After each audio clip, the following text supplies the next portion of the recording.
Hello, everyone, and welcome to episode 75 of the Padawan Unlimited podcast, a Star Wars Unlimited trading card game podcast and YouTube channel. Just a brief note before the show begins. Unfortunately, we had a lot of technical difficulties last night, and we lost some members, lost some internet connection, etc. And the ability to get back the first portion of our show, the collection segment and intro, was lost to us. So instead of re-recording everything and releasing it on Friday, wanted to take the opportunity to we'll do the quick edits. We're going to continue with the show so that you get this Thursday morning, as always, every week straight.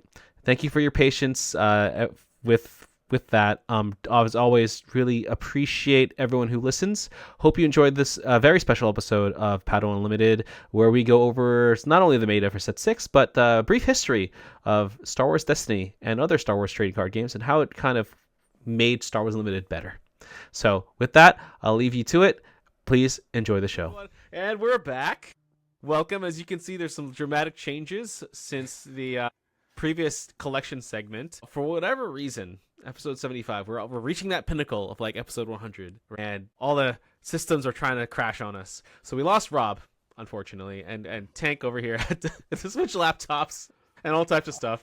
Completely unrelated issues, which is hilarious, actually. But thank you for your patience, Tank, as you kind of work through this. We're going to go on to the meta segment without Rob for this week. Sorry. And then we're still going to go on to the main segment talking about Destiny versus Star Wars Unlimited. But let's get started. So I think one thing we want to talk about is predicting the meta for Set 6, Secrets of Power. Mm-hmm. But before we even get there, there is one thing we want to talk about is that there's a major tournament this weekend that's called Beatle. It is the Botho Network, which is a competitive team based out of here in the United States. They have an open invitational. So this is the second year running of the largest cash prize Star Wars Unlimited event in, I think, the world. Actually, I think they're like 10, 12K of prizes, which is a lot. Last year, a McClunky member from my competitive team took down the solo event. The team event, which is 3v3, KTOD took that down, but I think McClunky came in second. Yeah, they were so close. They swept the first run, and cool. It was cool the to winners watch. bracket. That's so fun.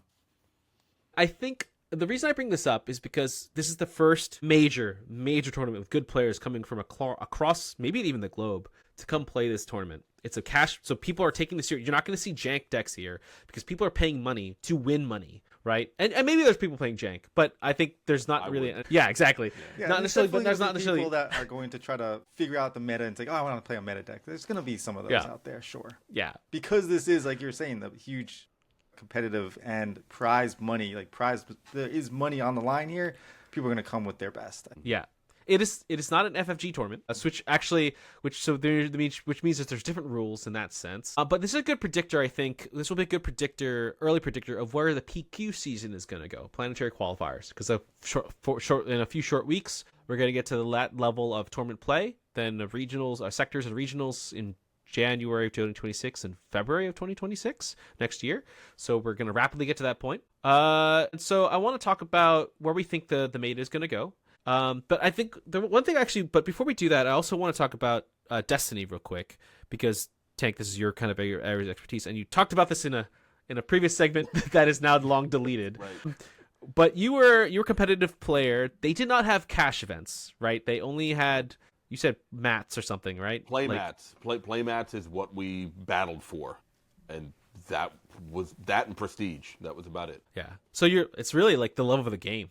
Yeah, bragging rights and that sort of thing. Yeah, right. Did any of the mats? Sorry, this is a random question. Did any of the mats sell for like a lot of money, like a couple $100? Like, I was never one to go chase a mat that I didn't win, but I do know that there was some value associated to like the world champion mat or top 4 or this or that. What they went for, I don't have my finger on that pulse. More than I would have spent for them for sure, but not like the cash prices we're talking about in Atlanta right now. Nothing even close. Yeah. Okay, cool. All right, interesting. So wondering, because if it drives like the competition, it was just interesting fact. Okay, so let's talk about where we think the meta is going to go. I think let's do a round table. Maybe we'll do one of each, or one of our predictions each of like a leader and base combination that we think is going to do well, at least in the near future. I don't know, Corey, do you want to start or you want me to start? Sure, I can think of something here, but we saw with Secrets of Power, we're getting some cool decks coming out that people are testing, but not. I don't necessarily know if they're going to be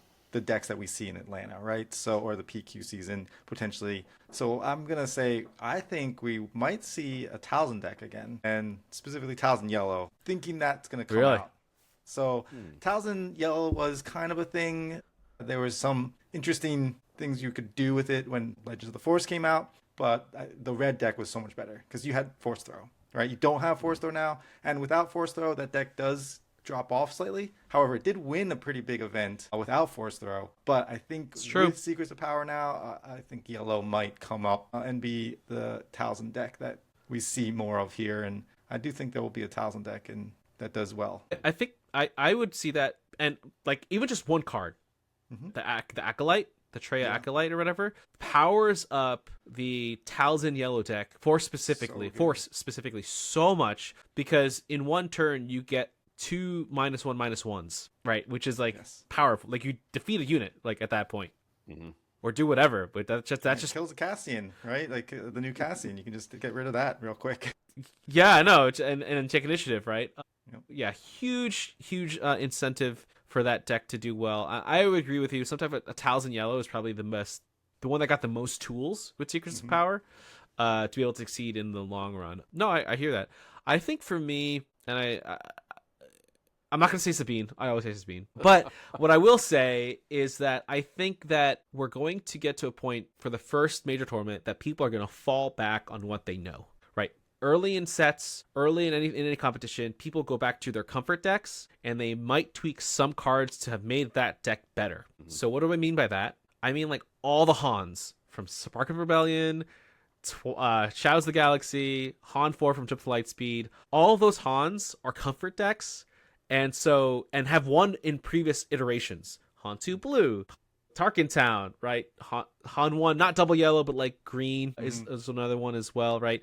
These are decks that time around. And they're still being played. Even in the last major tournaments previous to this one, like they're still being played, right? And I think that when we think about the meta, those are like pretty much any color of Han is going to be in the mindset of everybody, and you need to plan around that or play it because they're good decks and they only got better. You know what I mean? That's my opinion. I don't know which one of the three is the best, but I think question. Like which one of those three would I choose to play?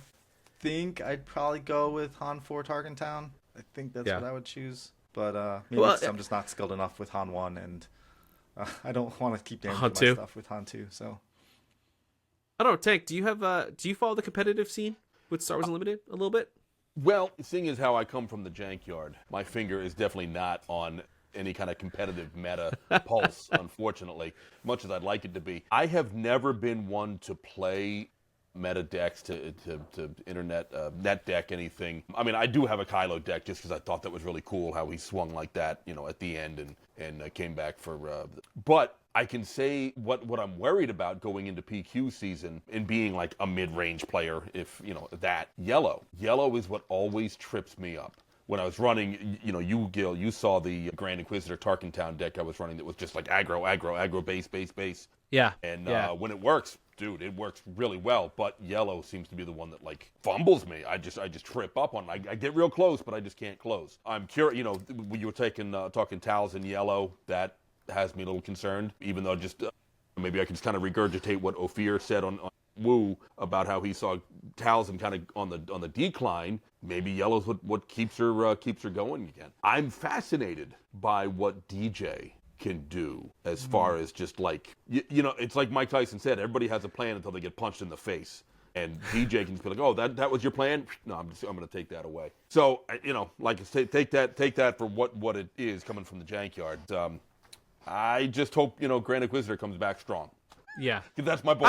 I will say, out of the jank decks, potentially DJ is very intriguing, and I have seen people play that online to try to get him to work, and I've seen some very interesting lines that would potentially trip people up. I think the ones I see were like double yellow blue, like a lot was one that I saw a lot, probably because of the removal that you get, but the fact that he captures and then you flip to the other side, you could rest friendly units that are rescued, enter play ready is huge with this entire capture / defeat mechanic, and they're ready, so you can just do damage right away.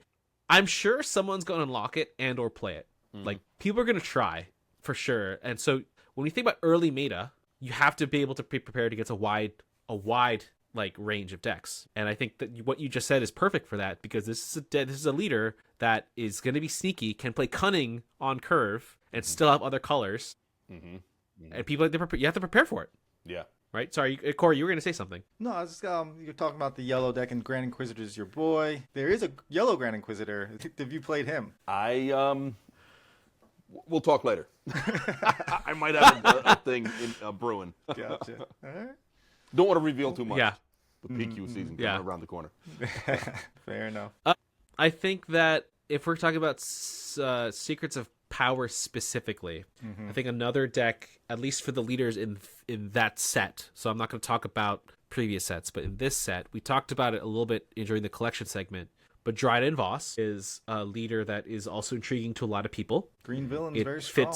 Yep, he comes out a little late at 7 resources, but the fact that he gives you kind of an ECL, like, that you could do 2 or 3 times before you get to that point is pretty powerful, I think. Yeah, absolutely, and it's fun. I mean, it's fun to be able to just have that in your pocket, like, just to know that, and to have your opponent have to think about that, where it's like, I have this ambush card. You know, I could potentially ambush. I might not have the ability to ambush, but I could ambush, and so it's something that they have to think about constantly. Yeah. And being in that green villain, there's the ramp, so you can get out at the same time a lot of these other leaders come out, or if not sooner, so it's not killing you. And then once you're out, you're just ambushing all over the place, right? Because now there isn't that restriction to... well, any red leader just got a lot stronger now with sudden ferocity. I love that card. It turns everybody into Kylo now. I think that's just great. like Grand Inquisitor, right? You just got to have him on all your cards. I like where you're going with this. Yeah, no, that's great. Okay. I played against Gil in the pre-release, and I think he had a couple of those on me. So yeah, that's a great one. It's a 3-0 upgrade, right? With was it for 2 or is it? It's for 3, but it's a plot. For, so when you're if plot, your leader flips on 6, you could be swinging for an extra 6 right there. Yeah. Yeah. It's so any red deck, any red leader, you have to be worried about that, because it's also not heroism or villainy. It's just red, so it powers up any of those leaders, and that's something you have to worry about in the meta. I totally agree with you. I will say, go back to Dryden Voss real quickly. His ability on the flip side is also really good, because and here's an interesting combo for you guys, right?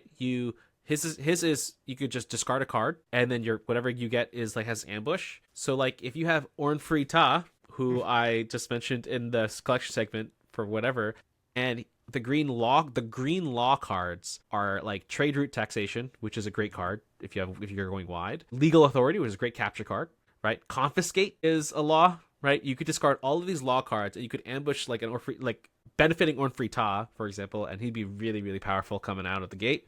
Some things, random combinations. What is that synergy there with the law? Orn Free Ta, what he does is once he comes, he's a 2 cost, 2/4 or 0/4. He gets +1 for each law card in your discard pile.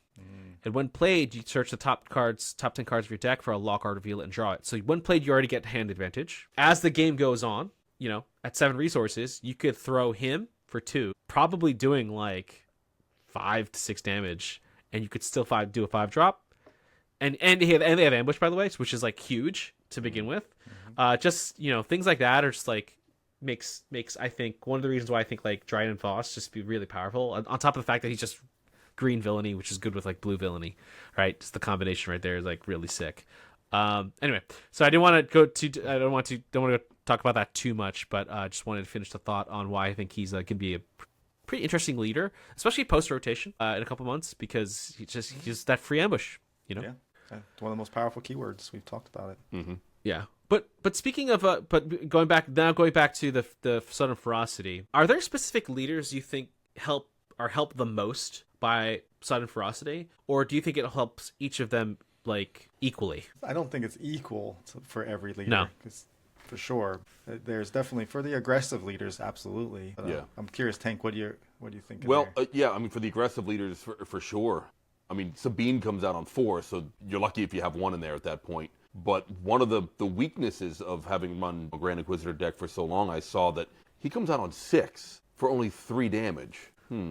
That's not so hot. If he could come out for 6 or 9 on 6, then okay, now it's a game. So it's a definite bolster. As far as some of the other leaders that it could really work well with, I'm just trying to think of who's got low power in that 6 range. Let's see. I mean, you don't have to wait until 6 either. You could always do it at 5. So like Luthen Rail comes out as a butt, and there's only one for a little bit. So turns out being like a 6/7. Talzin is pretty powerful. Third Sister is coming out as an 8/4, even more super powerful. That's a good one. Yeah, I like that. You know. Yeah. Or Baby Kylo, or like Shadows. So he comes out of 5. He's also 5/4. He comes out of 4. Mm-hmm. You could stack it on him because now he's doing potentially 9, right, at 4 resources. Mm-hmm. And unless someone has an answer, right? Right. He keeps getting stronger when you have less cards. So. Yeah. But yeah, the hard part about him is if you have like a lot of cards, he comes out weak. But now he's automatically coming strong. You could still delay the flip a little bit by playing a 1-drop. You know, just teasing out the opponent a little bit and then playing that. I think it's very powerful. If you put it on, because it's just red, right? So if you play a blue-red Satine, you could give her some power because she's got none, right? She has nothing. So hey, give her. Oh yeah. Yeah. I forgot about that. So she'd be like a 3/8 with 4 restore. Yeah, that's you know what? That's not a. When does she come out again? She come out at 6. She comes out at 5. She comes out at 5. Do you think anything else is going to come out during Beatle or in preparation for the planetary qualifier season? Where do you think the meta is going to go, Corey? Yeah, as far as like the new leaders, I don't know if anyone rises to the top other than like maybe a Dryden Voss, but the Mon Mothma, like people have been on that one a bunch. But like what I've been running into a lot online when I'm doing my testing has been Cassian 1 from the Spark of Rebellion. Mm-hmm. Basically, with his ability, you attack base for 3, you get a card, and you can draw a card. When you draw cards, you like in red, there is that double red card, Chancellor something, I think. Basically, Chairman. Chairman. Yeah. Card. You can get a token when you draw a card if you disclose some red, and if you're going double red, you'll always have red aspects to show off. And then you can. What was the other?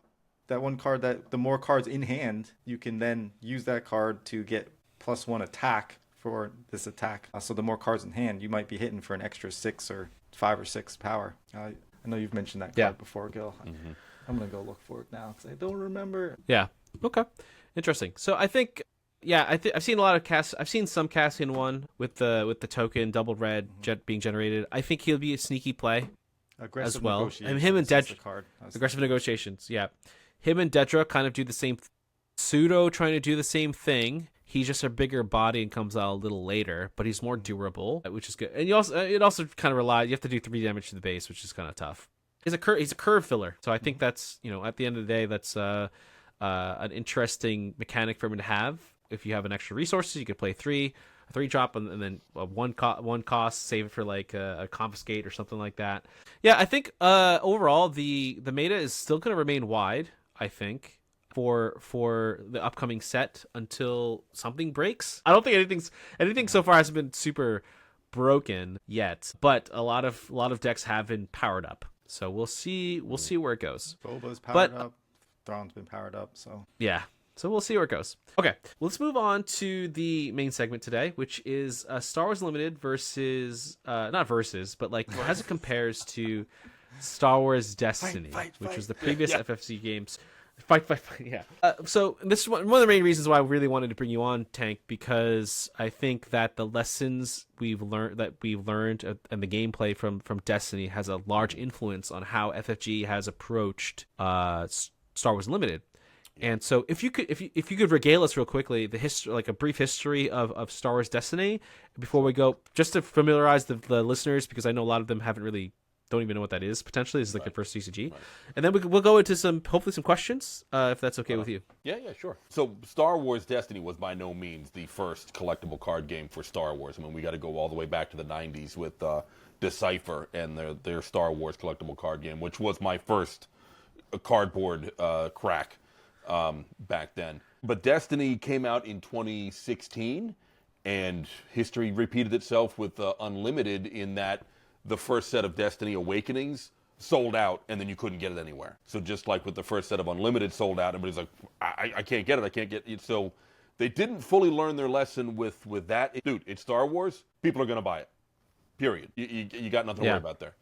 Where Fantasy Flight. So Destiny ran from 2016 to 2020. They killed it right at the beginning of COVID. They had put out 9 sets in all, so 3 blocks of 3 sets. So you had Infinite, Standard, and Trilogy were the 3 different formats we had there. There was a few 2-player, starter decks that came out. One of the things that FFG did that a lot of the Destiny players weren't happy about was when they gave you a starter deck, it was like 23 cards or something like that, where an actual deck to play with is 30 cards. What do I have to buy a second deck now? What is going on? I get that they're a company, and yes, the idea is to sell more product, but I was happy to see that when Unlimited came out and the starter decks and now the Spotlight decks, no, they're not, tournament winning decks, but they are a full deck that you can go play with. I'm usually not playing with a full deck myself, but that was one thing that I noticed that they kind of learned, that there was just a lot of complaints about those decks.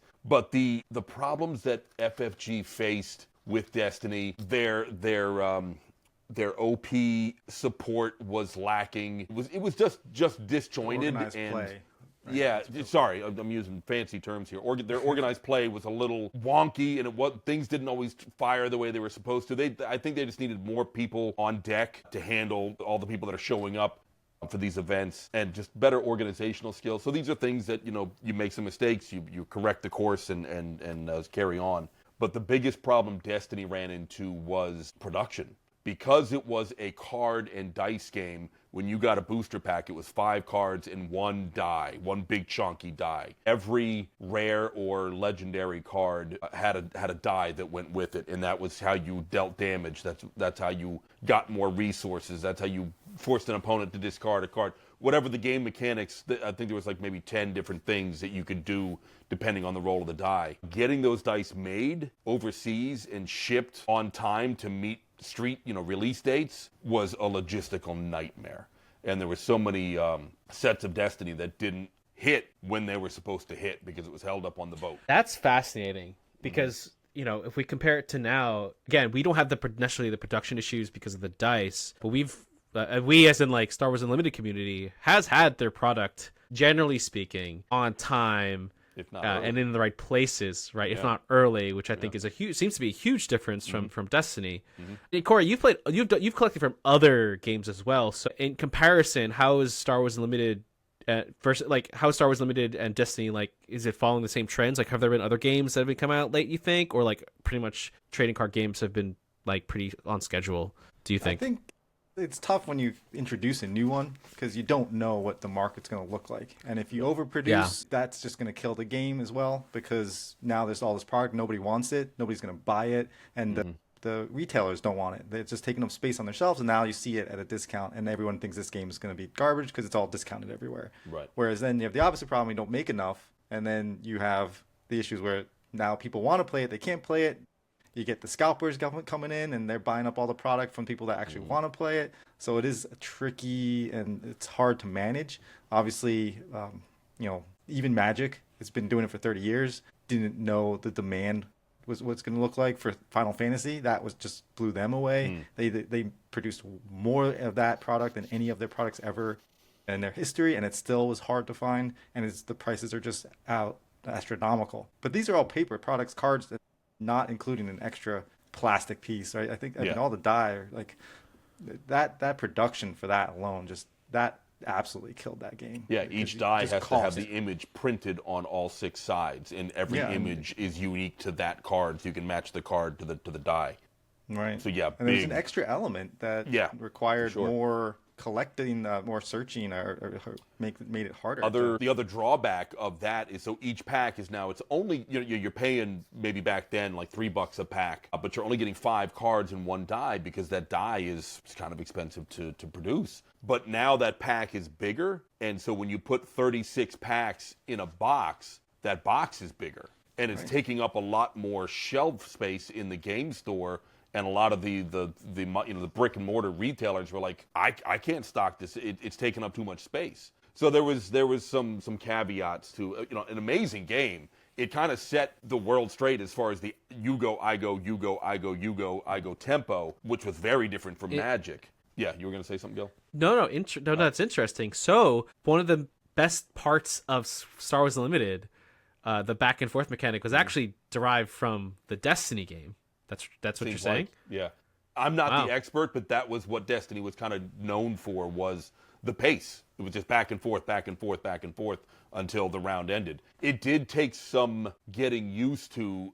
In Destiny, you had a battlefield. Both players bought a battlefield, and you would roll the dice on your characters to see who rolled highest to determine if you wanted to go first and get the battlefield, or if you wanted to go second, give your opponent the battlefield, and you would get a couple of shields. At the end, when you're done, if you're the first one to finish, you would claim the battlefield, and your opponent gets to keep going turn after turn. And that kind of happens with Unlimited. If the way the matches can end now, where if I pass and then you pass, like that ends the round, that ends that round there. It wasn't like that in Destiny, and that in the early release, the pre-releases and things playing at set 1, I kept screwing up the end of the game because I was used to playing Destiny. The other issue we had was shields. One shield in Destiny would block 1 point of damage. So again, I'm thinking, all right, I'm going to go at this guy with 3 damage. He's only got 1 shield, and 2 will get through and I'll kill him.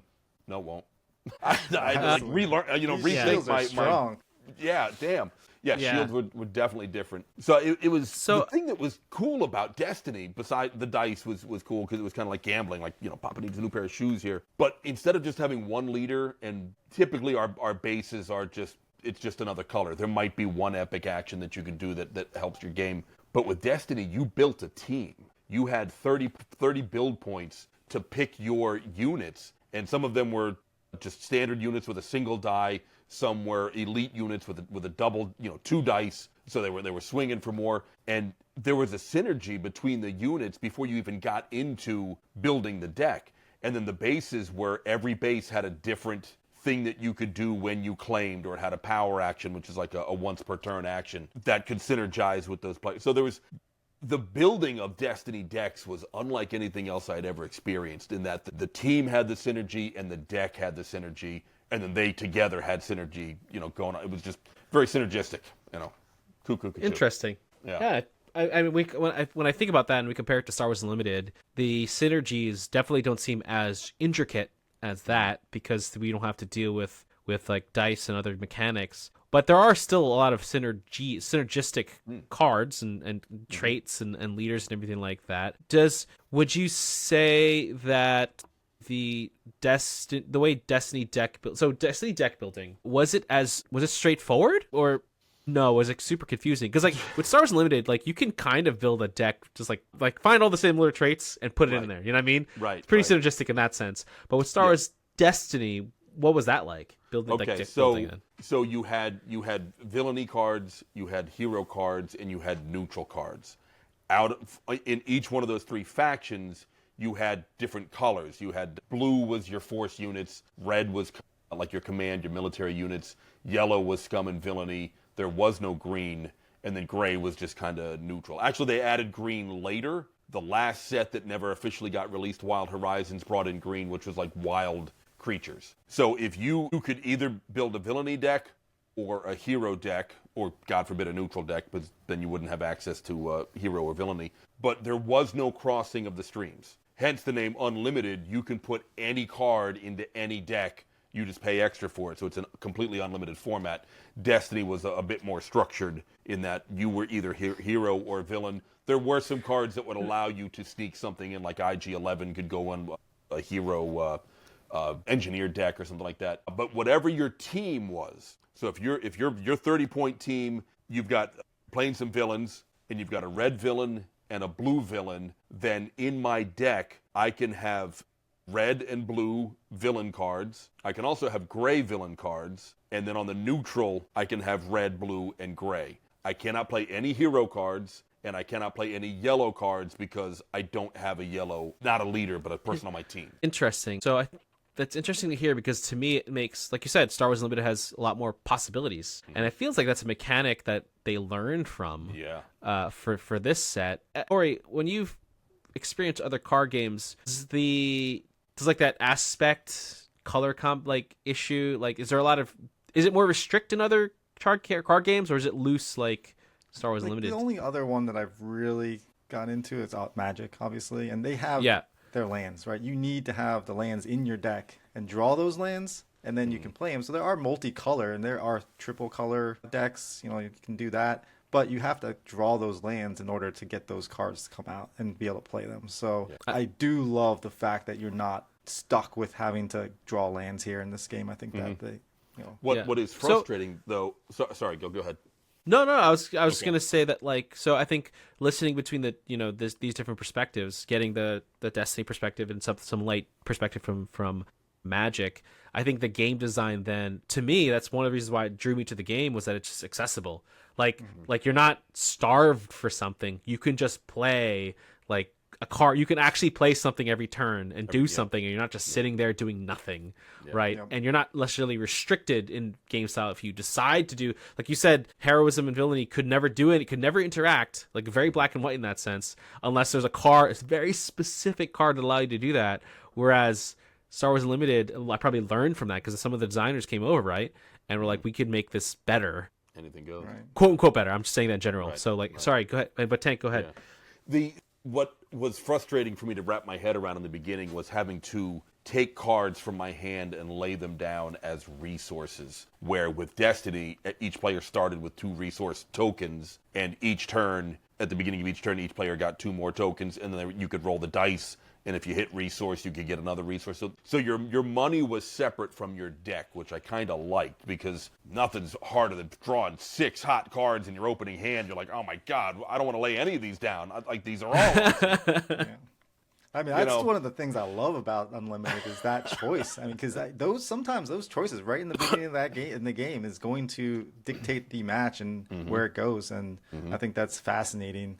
Because with Magic, you're just drawing up and you got, oh my gosh, I have 4 lands. What am I going to do? Like, that's not great either. You don't want to just keep drawing lands either. So yeah, and so Destiny did have supports. There were upgrades. Each character was limited to 3 upgrades. You could play supports, which could be vehicles, could be other characters, but they didn't go into separate arenas. It was just on your board. So your spaceships would be right next to your Jawa or whatever. And then you could put upgrades on them depending on what the upgrade was designed to do. Again, limited to just 3. There were things like bounties, like we have in Unlimited, where you play the downgrade on your opponent's character, and then if you kill that character or do something, you reap the rewards. But you did not. Let's say I have an X-wing on in Destiny, and I go to attack. I can't attack one of my opponent's vehicles. I just attacked their characters, their leaders, their team. There was the trade, like the trading that we do in trading card games that we do a lot in Unlimited, was not really an aspect in Destiny. It was a bit more you're just going after those leaders. There were ways to put damage on some support units and get rid of them, or whatever. But for the most part, any damage was just directed at the leaders, because your health each leader had a certain amount of health, and once all your leaders were gone, that was the game. It was not a best of 3. It was best of 1. So there was no sideboard. And interesting. Mike Gem, Bobby Sapphire of KTOD, that was his biggest pet peeve, I want to say, with Destiny, was there was no sideboard. I remember him saying, I will plant my flag on that hill and I will defend that hill, that I want a sideboard in Destiny. But it would only come into play when you made top cut, depending on how big the event, whether it was top 8, top 4. That's when we went best of 3. But all your Swiss matches were best of 1. So sideboard wouldn't have been a big key feature. Would have been interesting though, for sure. Is there a element of Destiny that you see that you haven't seen yet in Unlimited that you'd like to see, or something that they've done better or worse in Unlimited? Well, the dice, that's the biggest difference. The dice is what kind of drew you into Destiny, but the dice would screw you 6 ways from Sunday, man. I am known for being the roller of nothing but hot garbage. Almost every die would have a single blank on it, And I think I'm the only guy in history that actually rolled double blanks on one die. Like, how's that even possible? Yet I'm sure I pulled it off at some point. Yeah, that's a gimme as far as what's different. When I was first getting the trickle down of the early release of the rule book for SWU, and they were talking about the space arena and the ground arena, that had nothing to do with Destiny, but that harkened me all the way back to the 90s of the Decipher Star Wars collectible card game, because that had multiple battles going on at different locations all at the same time. It wasn't just two different arenas. You would actually play locations from your deck, and they could be space. They could be out in space. They could be on the ground. They could be inside the Death Star. There was indoor spaces out there, and you could have units like everywhere, and multiple battles happening at, and you could move, units from, there were game mechanics that dictated how you moved your units. But as soon as I saw that there was a space arena and the ground arena, I was like, interesting. Very much like the Decipher collectible card game back then. Yeah, I like that history. I like the history you're sharing because it's all kind of all like culminating. Because I never knew about that card game, to be fair. Yeah. And when you're talking about it, I always thought that Star Wars Unlimited was really well designed, but there's a history, a beautiful history actually, where they're taking from elements from other and maybe there's other card games that do the same thing, but like they're taking elements from the essences of different Star Wars trading card and collecting card games, and they brought it to this modern era, getting the best bits of them all, whether that's economically speaking, like, all right, maybe not we don't do dice, but also like with arenas, right? There's to make the game a little more dynamic in that sense. Resourcing is different as well, like taking it so that you're not like resource starved, or now you have to add another element of thinking that you didn't really have in previous things because you have to select. I think that's really fascinating. Thanks for sharing that, by the way. The game mechanic that Decipher created for the Star Wars CCG was incredibly unique in that, so talk about being limited to how you could build your deck. You either built a dark side deck or you built a light side deck. Period. The backs of the cards were light side and dark side, and you couldn't cross the streams in any way. You would build a 60-card deck, period. There were no leaders. There were no separate anything. It was just a 60-card deck. If you went to go play at a tournament, you would show up with your 60-card deck, and if you were playing... I never got into playing competitively. I don't know if you had to show up with one of each or how that would work, but I know that an official match was supposed to be, okay, I'm playing my dark side deck. You're playing your light side deck, because dark side never plays dark side, light side never plays. It's always opposite, and dark side always goes first. Period. What? What? Being the Empire has its advantages. It's just like playing chess. White always goes first. Black is typically defense. You would play your match, and basically your deck was your life force. There was no separate life energy track or anything like that. You would draw based on how many force icons you had on all your locations that you would play, and you'd always start with one that you would just pull from your deck, and that was your starting location. Those force icons would be how many cards you would pull from the top of the deck and lay face down as your resource pile. So yeah, they're going into resources, but they're not gone like they are with Unlimited, unless it's got smuggle or plot or something like that. You would now spend those into your use pile to play cards from your hand that had a cost. And then at the end of the phase, they would go back, I think, on the bottom of your deck. So the cards would keep cycling around until you started losing. A lot of the cards that you would lose would be from battles actually at the sites. Sometimes you could pay for damage or attrition with cards from hand or from your used or your resource pile, but your resources weren't gone. They would cycle back through. And the way you would lose the game is once your 60-card deck, all your cards are played and either played or they're in your discard pile, you've now lost. You've basically been milled in another sort of way. But, so all my 60 cards are gone. You still have what? You've got 13 cards left. That was a pretty good win. Now we take those same decks and we switch and we play again. And now we see if you lost and I had 14 cards left before you got milled out or killed off, I win the match. Very unique in how those cards cycled, constantly cycling, and how I would play your deck, you would play my deck, and we'd see who won by more to determine who wins the match. Sounds immensely complicated, and I'm happy that Star Wars one of the most complicated games, probably, when it comes to card games. I mean, it's a thinker for sure. It definitely sounds like a lot of the things that we've learned from prior Star Wars games, they've kind of taken them, like you said, Gail, before, and streamlined it with the Unlimited, and kind of gave the player more agency on the creativity and the complexity of how they're going to build their decks and stuff, instead of mechanically making it trickier. Games like Destiny and Unlimited are like more street level, like anybody can just walk in and start playing. The old CCG, like you really had to wrap your head around that game to even be mildly good at it. And I never got to that point. Like, with your greatest, like the most important lessons you've learned from these prior games that you've now applied to Unlimited? I have a very sad tale to tell. I went to the Destiny World Championships at Gen Con in 22, 23, and 24. Sadly, there was no Destiny there this year. Might come back next year, though. And when I say Destiny playing now, that is not FFG Destiny. After FFG pulled the plug in 2020, the fans took over. There was a few different groups making their own sets, and you could print the cards and print the stickers and put them on, dice or whatever. But there was one group, of Renewed Hope, that kind of became the new official set. And there's actually more cards that have been put out by A Renewed Hope since FFG pulled the plug than FFG put out before pulling the plug. So the game is still going quite strong. It's just mostly online now. But World Championships 2023, my daughter and I brought our team deck, the Scum and Destiny deck that we had been working on for over a year at that point. It started out in its infancy. I'd taken a different deck to 2022.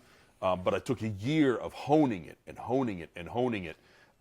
And we played against all the hot meta decks, the aggro decks, the control decks. And on average, this deck would win 2 out of 3 times against all the top decks. So I felt very strongly of our chances going into the World Championships 2023. My first match, cleaned house. It was great. And it was against a very strong player, Casero.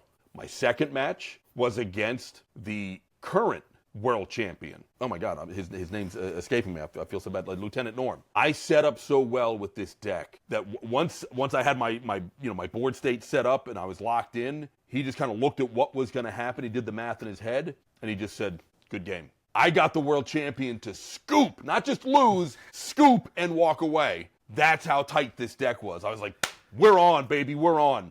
And then the ball dropped. So we tested against all the hot aggro decks. We tested against all the control decks. Control was a thing, but it's more of a thing in SWU than it was in Destiny. But the one type of deck that we didn't test again because it just wasn't a big thing in Destiny, yeah, it was there, but it was kind of fringe, was Mill. And I played Rando Mando, and he, like me, is a big jank player. And he was running Mill. I simply misplayed. I hadn't tested it. I should have just played to the clock. And I don't mean so slow played. I shouldn't have gone for the kill. I should have just kept cards in hand, let him mill me, and I had extra cards in my deck because of one of my Dr. Afra character. And he even was like, at one point, like, "How do you still have cards?" I'm like, 36 card deck, bro. Extra cards. I lost that match. And we went to time. Like, end around, guys, end around. I still had 1 card left in my hand, which meant if we could finish and I still had that card, I would have won on damage, and he got that card out. So the lesson learned is if you're prepping for a PQ, a big event, or whatever, rep against everything and anything, because if you just don't have the experience and you misplay it, there's no rewind. There's no going back. And you heard it here. We're going to end on that those words of wisdom because we are actually reaching the hour. Regardless of the card game, we talk about this a lot, and we've even though we are more casually oriented, people do like to win, and people do like to go to tournaments, right? And they generally want to do well. That's sage advice coming from Star Wars Limited predecessor, someone who's done well at major tournaments, who's gone to world tournaments, right, on a regular basis, all those years in a row, and playing a deck that beat almost everything consistently, and then face something you didn't know how to play against. This is very critical, very sage advice, even though it might seem very simple. Practice against everything. Make sure you have a game plan. And for us, we should always try to do that going forward. So, Tank, I want to say thank you so much for your patience this evening. I know we went through a lot, and thank you for coming on. I think you used to have content for Star Wars Destiny, but I think if you go into the into the future with Star Wars Unlimited. Be on the lookout for. I want everyone who's listening be on the lookout for you as well. I don't know what your channel is gonna be named. I don't know if it's gonna be called Scum and Destiny Unlimited or not. Yeah, but... Scum and Destiny didn't really hold up to the test of time. I mean, the YouTube channel is still active if anybody wants to do deep dive down the history there. Scum Unlimited was supposed to become the new direction, and I got too busy with work. It just never happened. Life. So I'll keep you posted. Yeah, definitely. I'll see if I can find it. Yeah, find a link, put it in the description. Sure. Everyone else out there, thank you for listening. Hope you found this history lesson insightful. Until next time, again, thanks for listening. May the Force be with you.